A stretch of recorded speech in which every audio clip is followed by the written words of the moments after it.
I want you to imagine something with me right now. Close your eyes for just a moment if you can.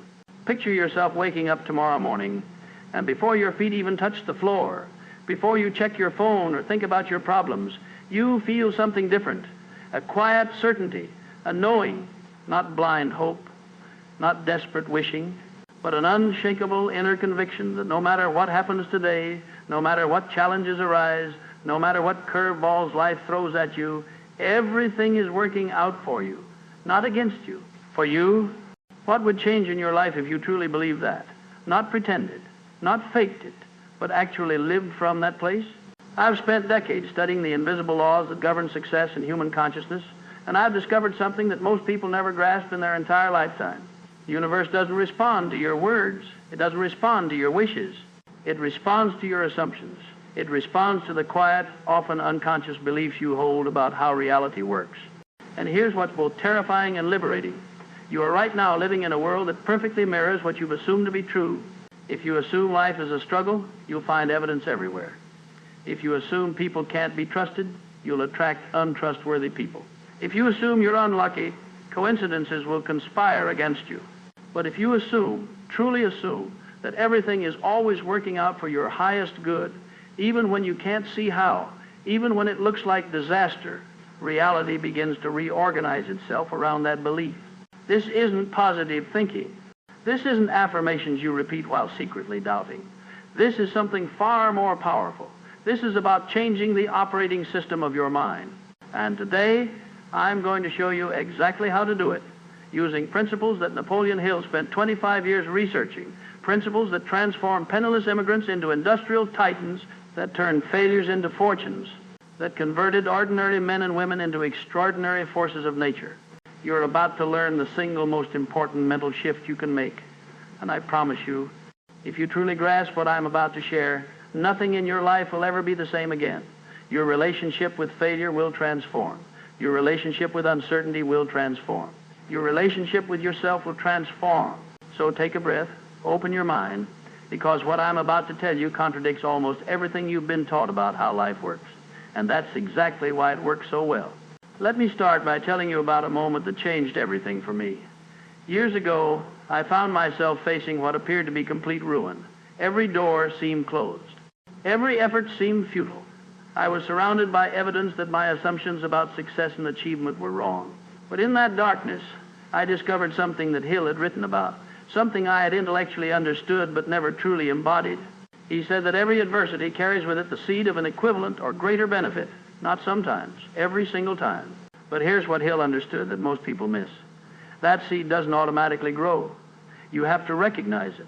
You have to believe it's there even when you can't see it. You have to act as if it's already sprouting beneath the soil of your current circumstances.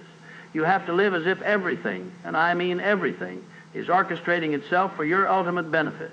The moment I truly adopted that assumption, not as a hope but as a fact, reality shifted. Doors I didn't even know existed began to open. People appeared with exactly what I needed. Solutions emerged from nowhere. But nothing external had changed in that first moment. The economy was the same. My bank account was the same. The obstacles were the same. What changed was the lens through which I viewed reality, and that lens changed everything. This is what the ancient Stoics understood that we've forgotten. Marcus Aurelius wrote in his private journal that the impediment to action advances action. What stands in the way becomes the way. Not through wishful thinking, but through the fundamental recognition that our power lies not in changing circumstances, but in choosing our relationship to them. Let me take you deeper into this paradox. When you stub your toe in the dark, you have two immediate reactions available. The first is to curse the furniture, to rage against the darkness, to feel victimized by an uncaring universe. The second is to simply note the pain, turn on a light, and continue forward. The physical sensation is identical. The suffering that follows is entirely optional. Most people spend their entire lives in that first reaction. They meet a rude cashier and carry the anger for hours. They receive criticism and construct elaborate defenses. They face a setback and build monuments to their own victimhood.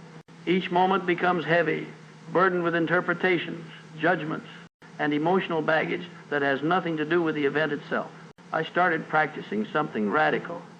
Whenever something happened that I'd normally label as bad, I'd pause and ask myself, what if this is exactly what needs to happen? not in some cosmic predetermined sense, but simply as raw, neutral material for my response. A delayed flight became time to read. A rejection became redirection. A painful conversation became a mirror showing me something I needed to see. The shift wasn't immediate. My mind resisted. It wanted to hold on to its right to complain, to judge, to feel wronged. There's a strange comfort in suffering, a familiarity that feels safer than the unknown territory of acceptance. We become addicted to our own drama, our own stories of how hard we have it. But gradually, with practice, something extraordinary happened. The space between stimulus and response grew wider. Events still occurred, sometimes pleasant, sometimes unpleasant, but they no longer had the power to hijack my inner state. I found myself moving through life with a lightness I hadn't felt since childhood, when everything was simply what it was, before I learned to overlay meaning onto every experience. This lightness didn't make me passive or indifferent. If anything, I became more responsive to life, not less. But there's a world of difference between responding and reacting. Reacting is automatic, mechanical, driven by the momentum of accumulated thought patterns.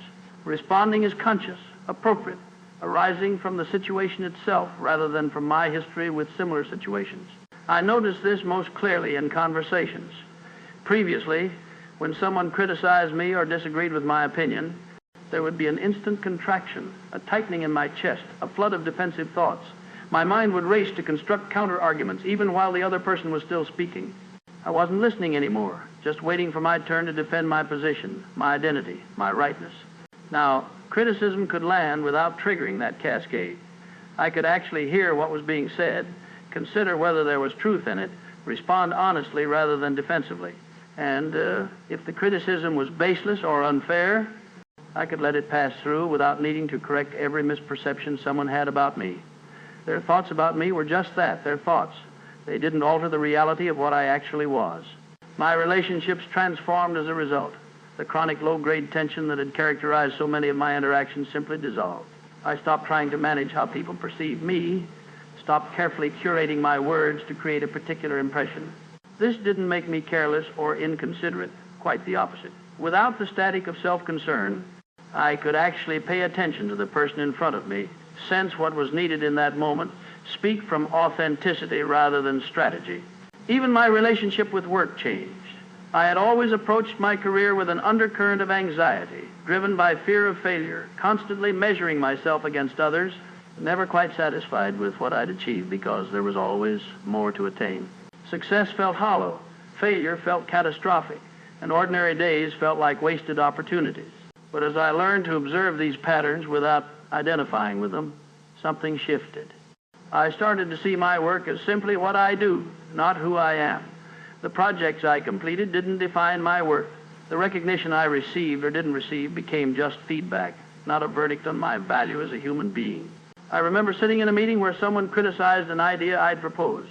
In the past, this would have sent me spiraling, replaying the conversation endlessly, questioning my competence, maybe even snapping back defensively or withdrawing completely. But this time I watched the thought arise. They think I'm incompetent, and instead of believing it, I simply noted it. Interesting. That's the story my mind is telling right now. The criticism still stung. I'm not claiming I became some enlightened being immune to discomfort, but there was space around it now. The sting was there, but it wasn't the whole sky. I could feel the defensiveness rising and choose not to act on it. I could acknowledge the disappointment without letting it colonize my entire sense of self. What I discovered was revolutionary yet utterly simple. You don't have to believe everything you think. Your thoughts are not facts. They're just mental events, passing through consciousness like clouds across the sky. Some are useful, some are complete nonsense, most are just noise. But we treat them all like gospel truth, especially the negative ones. And here's what nobody tells you about this practice. It doesn't make the negative thoughts go away. You don't reach some blissed out state where doubt and fear never visit. What changes is your relationship to those thoughts. They still show up sometimes loudly, but they no longer run the show. You become the space in which thoughts appear and disappear, rather than the character trapped inside the drama they create. This shift didn't just affect moments of obvious stress. It changed the texture of ordinary life. Walking to my car, washing dishes, waiting in line, these mundane moments, which I'd always treated as annoying gaps between real life, became something else entirely, not special, not mystical, just present, just actual. And there was a quiet richness to them that I'd been missing my entire life. I started noticing textures I'd walked past 1,000 times. The grain in old wood, the way afternoon light caught dust particles in the air, the specific sound of wind moving through different types of trees. It wasn't just wind, it was oak leaves versus pine needles, each with their own voice. This might sound mystical or precious, but it wasn't. It was actually the opposite. It was brutally practical. Because here's what I realized. My anxiety had always been about some story I was telling myself about the future or the past. The present moment itself was never actually the problem. Think about that for a second. When you're anxious, what are you anxious about? It's always a projection. What if this happens? What if they think that? What if I fail? Or it's rumination. I should have said this. Why did I do that? I'm such an idiot. But if you drop into right now, this exact second, where is the problem? Usually, it's not there. You're breathing. You're alive. The immediate reality is actually okay. I'm not saying real problems don't exist. Of course they do. But I'm talking about the suffering we add on top of our actual circumstances.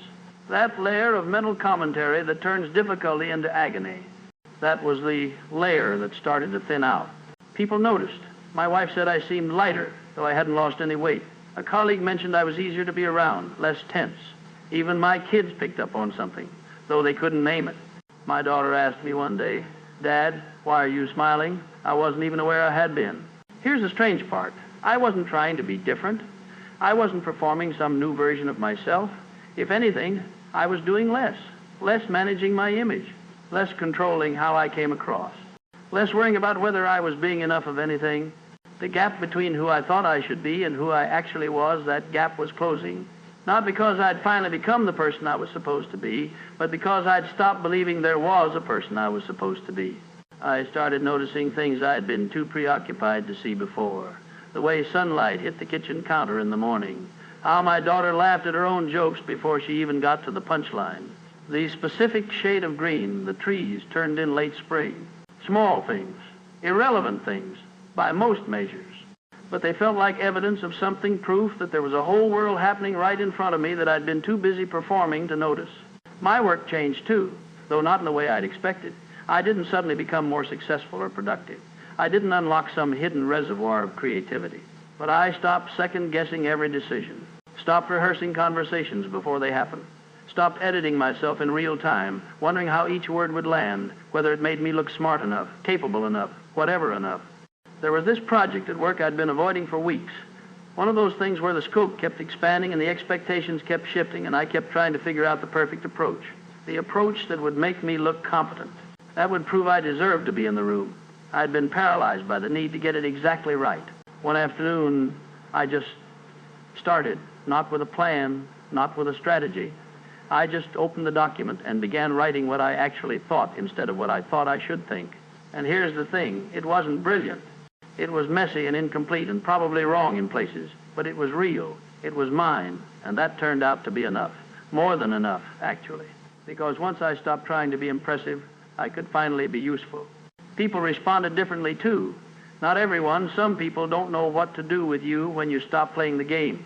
But the ones who mattered, the ones I actually wanted in my life, they seemed to relax around me. Like my permission to be imperfect gave them permission, too. Conversations got deeper, easier. Less like chess matches and more like actual exchanges between actual humans. I stopped worrying so much about whether people liked me and started wondering if I actually liked them. That shift, subtle as it sounds, changed everything. Because when you're not performing, not auditioning for approval, you can actually see who's in front of you.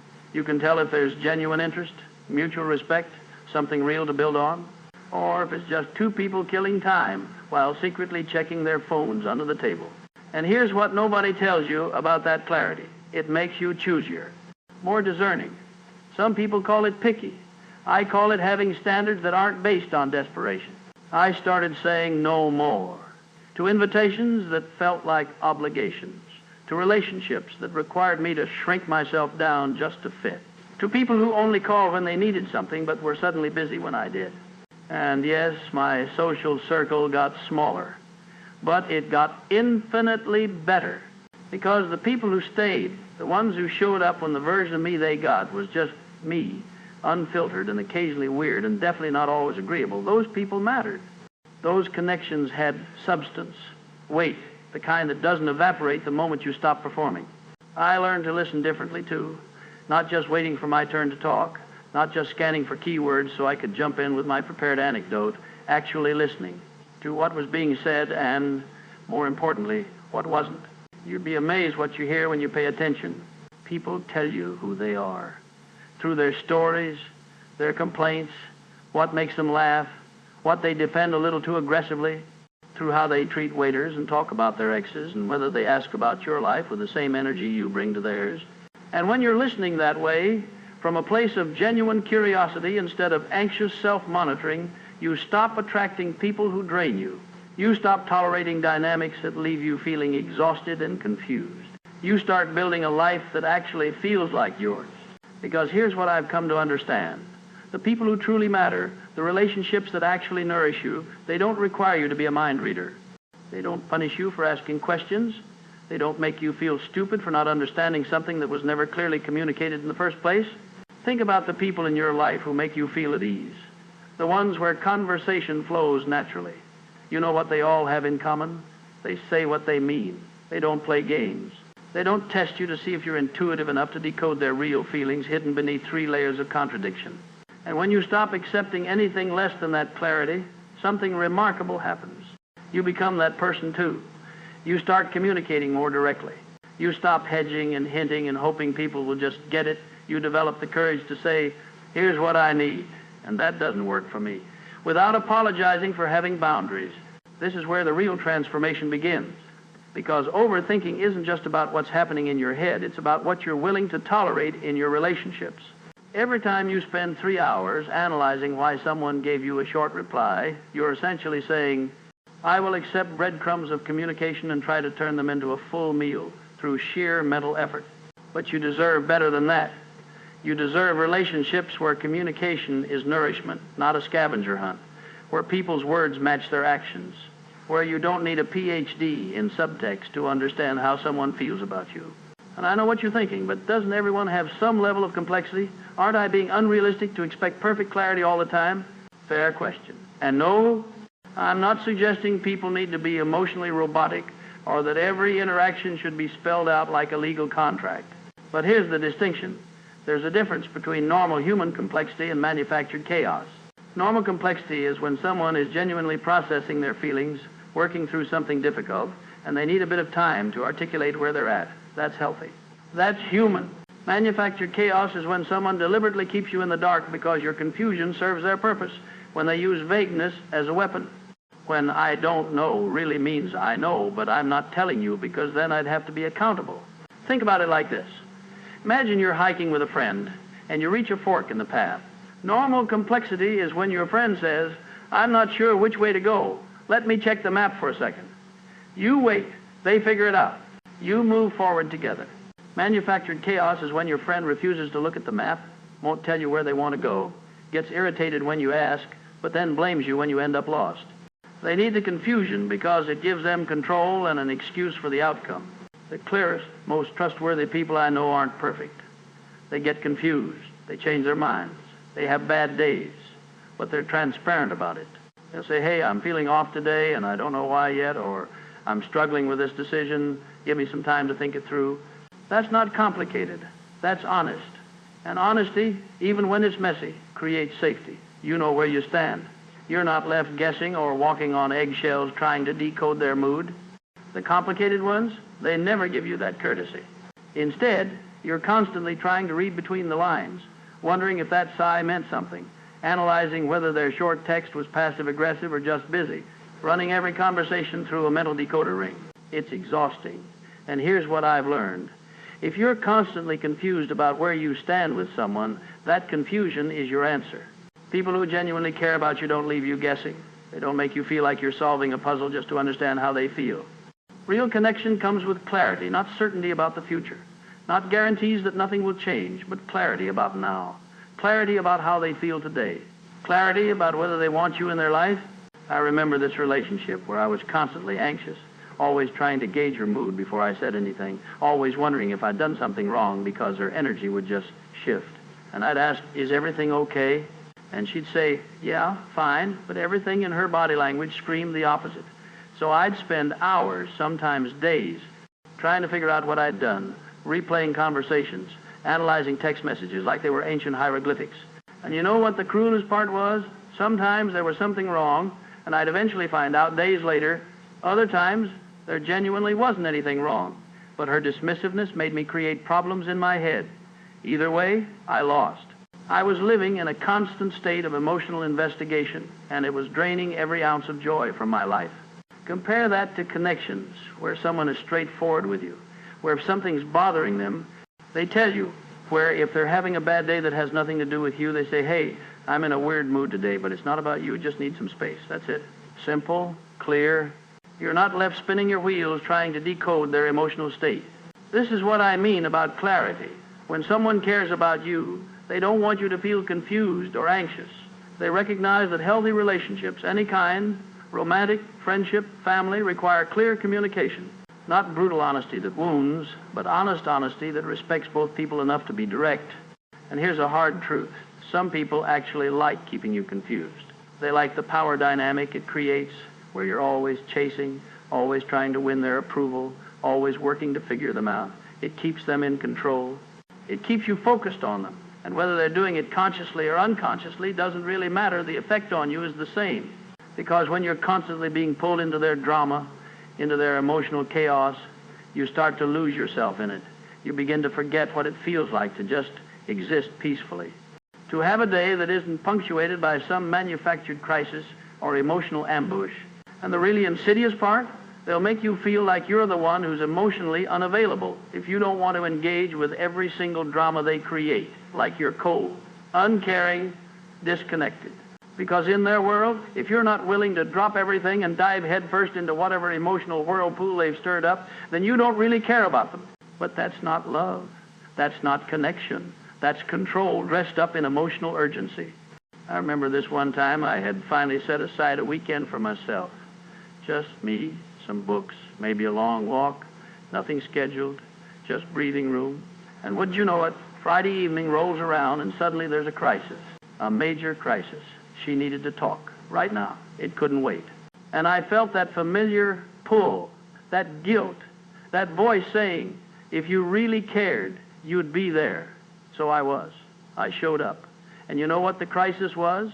Something that had happened 3 weeks ago that she'd suddenly decided she needed to process right now. Not 3 weeks ago when it happened. Not yesterday.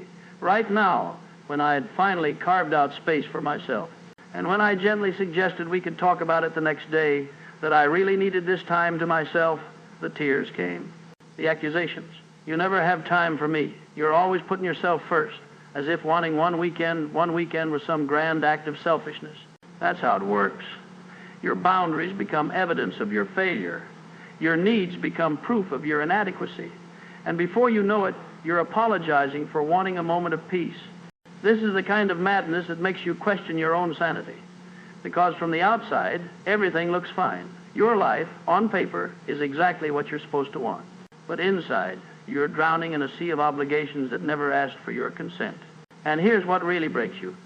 The guilt doesn't come from doing something wrong. It comes from simply existing as a separate person with separate needs. You feel guilty for being tired after working all day, guilty for wanting an hour to yourself, guilty for not being endlessly available, endlessly cheerful, endlessly giving. The guilt becomes so embedded in your nervous system that you can't tell where your actual feelings end and the guilt begins. I want you to understand something crucial here. This isn't about having a bad day or feeling overwhelmed sometimes. Everyone experiences that. What we're talking about is a systematic erosion of your right to take up space in your own life. It's waking up already behind, already in debt to everyone around you before you've even opened your eyes. You owe them your attention, your energy, your good mood, your solutions to their problems. And if you can't deliver all of that with a smile, then you've failed at the one job that apparently matters, making everyone else comfortable. The people pleaser lives in a perpetual state of emotional deficit spending. You're constantly withdrawing from an account that never gets replenished because you've been taught that depositing into your own reserves is selfish. You give and give and give, and when you finally hit empty, you feel ashamed that you have nothing left, as if your exhaustion is a character flaw rather than a mathematical inevitability. And the truly devastating part, The people you've been sacrificing for often have no idea, because you've gotten so good at hiding the cost. You've mastered the art of smiling through your depletion, of saying, "I'm fine," when you're barely holding it together. You've become an expert at making your martyrdom invisible, which means you never get credit for it, but you also never get permission to stop. And here's what nobody tells you about this kind of invisible sacrifice. It doesn't just drain you, it isolates you. Because when you're carrying all this weight that no one else can see, you start to feel fundamentally alone. You look around at other people who seem to manage their lives with ease, who seem to have boundaries that work, who seem to receive support without having to orchestrate it themselves, and you think, what's wrong with me? Why can't I figure this out? The answer is nothing. Nothing is wrong with you. You're just doing something that was never sustainable in the first place, and you've been doing it for so long that you've forgotten what normal feels like. Think about it this way. Imagine you're carrying a backpack. At first, someone puts one small rock in it. It's uncomfortable, but manageable. Then another rock, then another. Each time you adjust. You shift your posture, you redistribute the weight, you keep walking. And because you keep walking, people assume you're fine. They keep adding rocks, and you keep adjusting until one day someone adds a pebble, just a tiny pebble, and you collapse, and everyone looks at you in confusion and says, "What happened?" It was just a pebble. But it was never about the pebble. It was about the 50 pounds of rocks you'd been carrying silently for years. That's what over-responsibility does. It accumulates invisibly until the weight becomes unbearable. And the worst part is, by the time you're ready to collapse, you've trained everyone around you to expect your strength. They're not trying to hurt you. They genuinely don't know you're struggling because you've worked so hard to make sure they don't. This is the paradox of the over-responsible person. Your competence becomes your prison. You've trained everyone around you to expect you to have it together, and now, when you're falling apart on the inside, you can't figure out how to tell them. You rehearse the conversation in your head. "Hey, I need help." But it feels wrong coming out of your mouth. It feels like admitting defeat, like confessing weakness. So you swallow the words and keep moving. Here's what makes this particularly cruel. The moment you finally do reach out, people often respond with surprise rather than support. "Really? You? I never would have guessed." And while they might mean it as a compliment, what you hear is confirmation that you've been doing such a good job hiding your struggle that nobody will believe it's real. Or worse, they minimize it. "You're so strong, you'll figure it out." Translations. "I'm not actually going to help you because I trust you'll handle it like you always do." And just like that, your cry for help becomes another assignment you're expected to complete on your own. This is why so many over-responsible people wait until they're in absolute crisis before asking for support. They need their breakdown to be visible, undeniable, dramatic enough to override the perception they've spent years constructing. They need permission to not be okay. And the only way they know how to get that permission is to collapse completely. But here's what I want you to understand. You don't have to earn the right to struggle. You don't have to wait until you're on the floor before someone is allowed to help you. Your worthiness of support is not contingent on your level of desperation. The people who genuinely care about you would want to know, not because they pity you, but because relationships are meant to be reciprocal. They've been on the receiving end of your care, your reliability, your strength. Many of them would feel honored to return that care if they knew you needed it. But here's what happens instead. You convince yourself that asking for help is burdening them. You tell yourself that they have their own problems, their own stress, their own lives. You minimize your own needs until they disappear entirely from the equation. And so you suffer in silence, carrying weights that were never meant to be carried alone, all while surrounded by people who would gladly help lighten the load. I need you to understand something fundamental about human connection. People bond through vulnerability, not through perfection. When you share a struggle, when you admit you're overwhelmed, when you ask for help, you're not diminishing yourself in their eyes. You're actually creating an opportunity for deeper connection. You're saying, "I trust you enough to be real with you." And that trust, that's what transforms acquaintances into true friends. Think about the people you feel closest to in your life. Chances are those relationships deepened not during the good times, but during the hard ones. When someone trusted you with their pain, their fear, their uncertainty, that's when the relationship became real. That's when it moved beyond surface-level pleasantries into genuine human connection. Yet you deny others that same opportunity with you. You keep your struggles locked away, maintaining that facade of capability, never letting anyone see the cracks. And in doing so, you're not just hurting yourself, you're actually preventing those relationships from reaching their full depth. You're keeping people at arm's length while simultaneously resenting the loneliness that creates. The irony is suffocating. You pride yourself on being there for others, on being dependable and strong, but by never allowing others to be there for you, you're inadvertently communicating that you don't value their support the same way they value yours. You're creating a one-sided dynamic where you give but never receive, and over time, that imbalance becomes the very thing that breeds resentment on both sides. Think about it from the other person's perspective for a moment. When someone cares about you, truly cares, they want to know what's happening in your life. They want to share in your struggles, not just your successes. They want to feel needed, valued, trusted with the messy, complicated truth of who you are. But when you consistently shut them out, when you meet their genuine concern with vague reassurances and deflections, you're essentially telling them that their care doesn't matter. You're saying, I don't trust you enough to be real with you. And here's what makes this particularly painful. The people who love you can feel the distance you're creating. They sense the walls going up. They notice the careful editing of your responses, the strategic omissions, the way you pivot conversations away from yourself. And it hurts them. Not because they're nosy or intrusive, but because they care, and they're being actively prevented from expressing that care in any meaningful way. I've watched this pattern destroy friendships that should have lasted a lifetime. Two people who genuinely love each other, gradually growing apart because one refuses to let the other in. The person being shut out starts to feel like they're not important enough, not trusted enough, not close enough to matter. Meanwhile, the person doing the shutting out feels increasingly isolated, wondering why no one really understands them, never recognizing that they've constructed the very prison they're suffering in. There's also this. When you refuse to share your burdens, you rob others of the opportunity to grow through helping you. We learn compassion by practicing it. We develop depth of character by being present for others in their difficult moments. We discover our own strength by being needed. When you deny people access to your vulnerability, you're not just protecting yourself, you're depriving them of meaningful experiences that could deepen their humanity. This is why the fiercely independent person often feels loneliest in their hour of triumph. They've conditioned everyone around them to expect nothing, to ask for nothing, to receive nothing. And when they finally achieve what they've been working toward, when they reach that milestone they've sacrificed everything to attain, they look around for someone to share it with and find only spectators, not participants. People who congratulate but don't celebrate. People who acknowledge but don't rejoice. You can't build intimacy in the sunshine if you ban everyone from your shadows. Connection doesn't work that way. It's not a selective broadcast where you only transmit your highlights. Real relationship is full spectrum. It includes the static and the silence, the buffering and the glitches, not just the crystal clear moments of success. The tragic irony is that your independence, which you weaponize to protect yourself, becomes the very prison that confines you. You built walls so high that nothing bad can get in, but you've forgotten that nothing good can get in either. You're safe, yes, but you're also alone. And there's a difference between solitude and isolation that every independent person learns too late.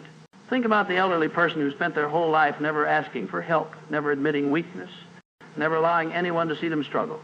Now they're in genuine need, maybe physically, maybe emotionally, and they don't know how to reach out. They've spent decades training people not to check on them, not to offer assistance, not to probe beyond surface pleasantries. They're suffering in silence because their independence has become a cage with a lock only they can see. This is the bill that comes due. Not in your 30s when you're still strong and capable, not in your 40s when you're still proving yourself, but later when you finally understand that strength isn't the absence of need, it's the wisdom to know when to lean and when to stand. The cruelest irony of aging is that just when you begin to figure out what matters, your body starts its slow negotiation with limitation. You finally know how to love without suffocating, how to work without losing yourself, how to be alone without feeling lonely, and that's precisely when your knees start complaining about stairs you've climbed 1,000 times. I watch my mother now, reorganizing her entire kitchen because she can't reach the top shelves anymore. Not because someone told her to, because one morning she stood there with a glass in her hand, looking up at that cabinet, and simply knew. The knowing came without drama, without tears, just a quiet rearrangement of reality. And here's what breaks my heart and puts it back together at the same time. She's more herself now than I've ever seen her. Less concerned with what she should be, more interested in what she actually is. The performance has ended. What remains is essence. You don't get profound until you get old. You just don't. Young people can be smart, articulate, even wise beyond their years, but profound requires something else. It requires having watched the same patterns repeat across decades.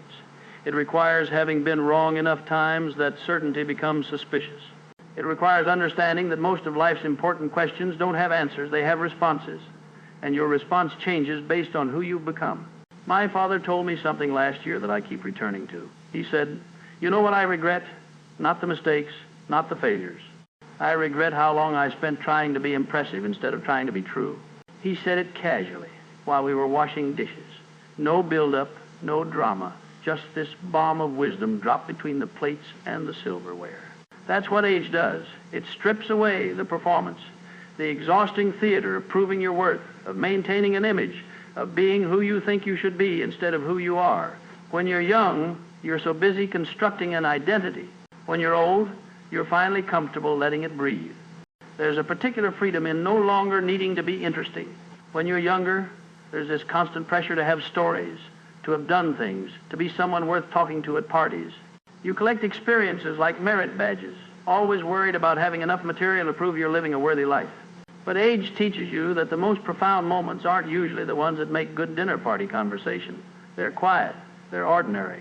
They're the Tuesday afternoon when you finally understood something about yourself that changed everything, but would bore anyone else to tears if you tried to explain it. I used to think I needed to be remarkable. Now I'm content to be observant. The shift is subtle but seismic. You stop performing your life and start actually living it. You realize that most of the audience you were performing for wasn't even paying attention anyway. They were too busy performing their own shows. This is why old people can seem so maddeningly unconcerned with trends, with what's current, with being relevant. It's not that they're out of touch. It's that they finally learned what young people haven't yet discovered, that chasing relevance is like chasing your shadow. The harder you run toward it, the faster it moves away from you. There's also a shift in how you experience pleasure itself. The highs aren't as high anymore, but neither are the lows as low. Your emotional range compresses, but in a way that feels like wisdom rather than numbness. You're less likely to be swept away by temporary enthusiasms or crushed by temporary setbacks. A good meal still brings joy, but you don't need it to be the best meal. A walk still refreshes you, but you don't need it to be in the most beautiful location. The coffee tastes fine even when it's just fine. This isn't settling. It's the opposite. It's finally being able to appreciate what's actually in front of you rather than constantly measuring it against some imaginary ideal. Young people mistake this for diminished capacity for joy. They see older folks content with simple pleasures and think, how sad they've lost their zest for life. But it's not loss, it's refinement. It's finally understanding that joy isn't about intensity, it's about presence. There's a Buddhist concept I love called beginner's mind, the ability to approach life with openness and curiosity even when you've experienced something 1,000 times. Young people naturally have this. They're encountering most things for the first time, so everything shimmers with possibility. But here's what's ironic. Truly maintaining beginner's mind requires experience. It requires going through enough cycles of expectation and disappointment, excitement and boredom to finally let go of your need to control the experience itself. That's when you stop chasing and start noticing. I remember meeting an elderly woman at a coffee shop years ago. She sat by the window every morning, always alone, just watching people pass by. I thought it seemed lonely. One day I asked her if she ever got bored. She laughed and said, "Bored? There's a whole world in this window. Every face tells a story. Every interaction is a tiny drama. How could I possibly be bored?" That conversation shifted something in me. She wasn't doing anything. She wasn't achieving, accumulating, or advancing. But she was fully alive in a way I wasn't. I was constantly stimulated, constantly entertained, and somehow constantly restless. She was still and somehow overflowing. Youth mistakes stimulation for satisfaction. Age understands that they're often opposites. The world we've built caters to youthful energy. It's fast, loud, and relentless. Social media rewards outrage. Entertainment rewards shock value. Success rewards hustle. If you're not constantly doing, you feel like you're falling behind. But what if falling behind is actually catching up with yourself? What if slowing down isn't giving up, but finally tuning in? I think about my grandfather in his final years. He'd sit in his garden for hours, just sit, sometimes with a book, often without. My younger cousins would visit, and within 10 minutes would be asking what there was to do. He'd gesture around and say, there's this to do. They thought he was being cryptic or difficult. He wasn't. He was genuinely, completely content just being present in that moment, in that space. The warmth of sun, the sound of birds, the feeling of being alive, that was enough. Not because he'd given up on more, but because he'd finally discovered what more actually was. And here's what most people miss about contentment. It doesn't make you passive. It doesn't make you complacent. If anything, it makes you more effective, more creative, more capable of genuine achievement, because you're no longer operating from desperation. You're no longer trying to prove something or escape something. You're creating from a place of fullness instead of emptiness. I watched this transformation in a woman named Rachel who ran a marketing agency. For years, she pushed herself relentlessly, always chasing the next client, the next milestone, the next revenue target. She was successful by every external measure, but she was exhausted, anxious, constantly second-guessing every decision. Her relationships suffered. Her health declined. She told me she felt like she was running on a treadmill that kept getting faster, and she couldn't figure out how to step off without losing everything she'd built. Then something shifted. Not overnight, this wasn't some dramatic epiphany, but gradually she started questioning the narrative she'd been living by. The belief that she had to constantly hustle to stay relevant. The fear that if she slowed down, everything would fall apart. The assumption that her worth was tied to her productivity. She started building small practices into her life. Morning walks without her phone. Weekly days where she didn't check email until noon. Monthly retreats where she did nothing but read and think.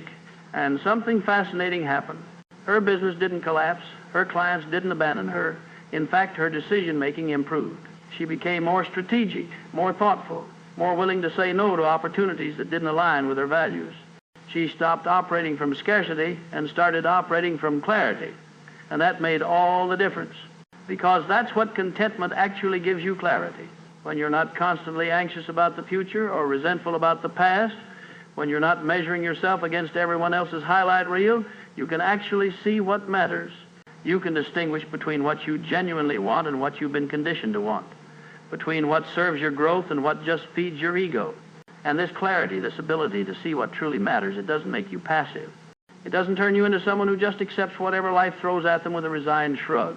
That's the misconception. People think inner peace means becoming indifferent, becoming soft, becoming someone who doesn't care about anything anymore. But it's the opposite. When you're grounded in yourself, when you're not being tossed around by every emotional wave, you actually become more decisive, more focused, more capable of sustained effort toward what genuinely matters to you. Think about it. The person who's constantly anxious, constantly seeking validation, constantly worried about what everyone thinks, they're scattered. Their energy goes in 1,000 directions. They start projects they don't finish. They chase goals that don't align with their values. They say yes when they mean no, and no when they mean yes, all because they're trying to manage everyone else's perception of them. But someone who's cultivated inner peace, they can say no without guilt. They can pursue their path without constantly looking over their shoulder to see who's watching, who's judging, who's keeping score. They can commit to the long game because they're not being seduced by every shiny opportunity that promises quick validation. This is what true self-mastery looks like. It's not about controlling your circumstances or forcing outcomes. It's about choosing your response to whatever comes. It's about showing up consistently, not just when you feel motivated or inspired, but because you've decided this matters. Because here's what nobody tells you about personal growth. It's not a smooth upward trajectory. It's messy. There are setbacks. There are days when you feel like you're back at square one. Days when the old thought patterns come roaring back, when the old anxieties feel as fresh as ever. And in those moments, inner peace isn't about feeling good. It's about not being destroyed by feeling bad. It's about recognizing this is hard right now. I'm struggling right now. And that's okay. This doesn't mean I'm failing. This doesn't mean I'm broken. This is just part of the process. It's like building a house. You wouldn't look at the foundation you just poured and say, this doesn't look like a house yet. I must be doing something wrong. Of course it doesn't. It's a foundation. The walls come later. The roof comes after that. You're not behind schedule. You're exactly where you need to be for this stage of construction. And here's what I've learned about patience. It's not passive. Real patience isn't sitting around waiting for life to happen to you. It's active. It's showing up every day, even when you can't see the results yet. It's watering a seed you planted weeks ago, trusting that roots are forming underground even though there's nothing visible above the surface. I used to think patience meant being okay with staying where I am, but that's not patience, that's resignation. True patience is continuing to move forward while accepting that the timeline isn't always yours to control. It's the difference between waiting for your life to change and working while your life changes, because growth has its own rhythm. You can't force a butterfly out of its cocoon ahead of schedule. Doing so would destroy its wings. The struggle to emerge is what makes it strong enough to fly. Your current struggle, it's not delaying your transformation, it's creating it. And maybe that's the hardest truth to accept when you're in the middle of difficulty, that this season has purpose, that you're not stuck, you're being prepared, not punished, refined, not forgotten, shaped into someone capable of handling what you've been asking for. Think about the oak tree. When a storm comes, the tree that survives isn't the one that tried to remain rigid, it's the one that learned to bend. And sometimes bending feels like breaking. Sometimes flexibility looks like weakness from the outside. But the tree knows something the observer doesn't. Bending is how you stay rooted when everything around you is chaos. So when life feels overwhelming, when the pressure feels like too much, remember this: you're not breaking, you're bending. You're developing the flexibility to weather storms that would snap a more rigid version of yourself in half. This is where faith comes in. Not religious faith necessarily, though it can be, but faith in the process. Faith that you're being equipped, not punished. Faith that difficulty has a purpose even when you can't see it yet. And here's what I've observed. Those who maintain this faith, this trust in the process, develop something remarkable. They develop what I call anticipatory wisdom, the ability to recognize that whatever comes next, they'll have what they need to handle it. Right now, you're being forged. The heat you feel, the pressure, the constant reshaping, it's not random. Every challenge you face is adding to your capacity. Every problem you solve is expanding your toolkit. Every setback you overcome is strengthening your foundation. You won't see the full picture until you're through it. That's the nature of growth. The caterpillar and the chrysalis can't imagine wings. The seed breaking open in the dark soil doesn't know it's reaching toward sunlight. The metal in the forge doesn't understand the sword it's becoming. But the process doesn't care whether you understand it. It's happening anyway. The only question is whether you'll resist it or work with it. I used to resist. Oh, how I used to resist. Every difficulty felt like an injustice. Every obstacle felt like a personal attack from the universe. Why me? Why this? Why now? It wasn't until I stopped asking, why is this happening to me, and started asking, what is this preparing me for, that everything shifted. That one question changed everything, because it reframed difficulty not as punishment, but as preparation. And you know what's beautiful? Once you make that shift, you start seeing evidence everywhere. You start connecting the dots backward.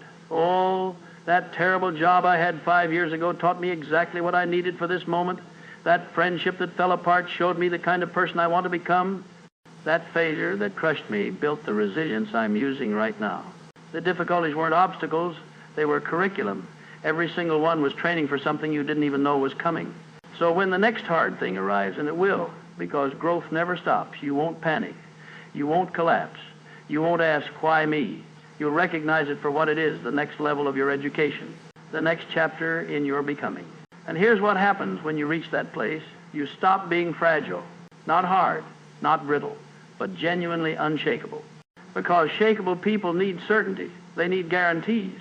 They need to know how the story ends before they're willing to start the chapter. But you've learned to build in the dark. You've learned to trust the process when there's no proof it's working. You've learned that faith isn't believing without evidence, it's continuing without assurance.